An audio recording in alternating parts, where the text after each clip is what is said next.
det med dig, Karl? Jeg tror ikke, jeg har set dig smile, mand. Min kone er skrevet. Min makker er død, og min bedste ven, han er blevet lam. Jeg har ikke så meget at smile af. Så hvad fanden gør det der for? Fordi det er det eneste, jeg kan. Jeg kan ikke sende dig tilbage til drabsafdelingen. Hvad? Der er ingen, der gider arbejde sammen med dig. Justitsministeriet har givet sådan lidt penge til at åbne en ny afdeling. Afdeling Q. Vil du have, at jeg skal sidde og gennemlæse gamle henlagte sager fra de sidste 20 år? Den her kan jeg godt huske. Det er 5 år siden. Den kan vi lukke med sammen. Hun begik selvmord. Ja. Tak for dit input. Vil du slæve din hjerneskadede lillebror ombord på en færge, hvis du havde tænkt dig at hoppe ud?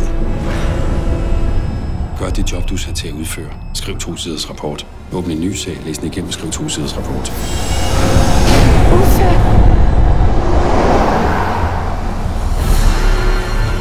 Uffe, jeg prøver at finde ud af, hvad der skete med Merete. Jeg tror ikke, hun har været ud. Er det ikke ligegyldigt, hvem hun gik i seng med? Ikke hvis han slår hende ihjel. I er suspenderet begge to. Jeg bliver nødt til at fortsætte. Jeg bliver nødt til at vide, hvad der skete med hende.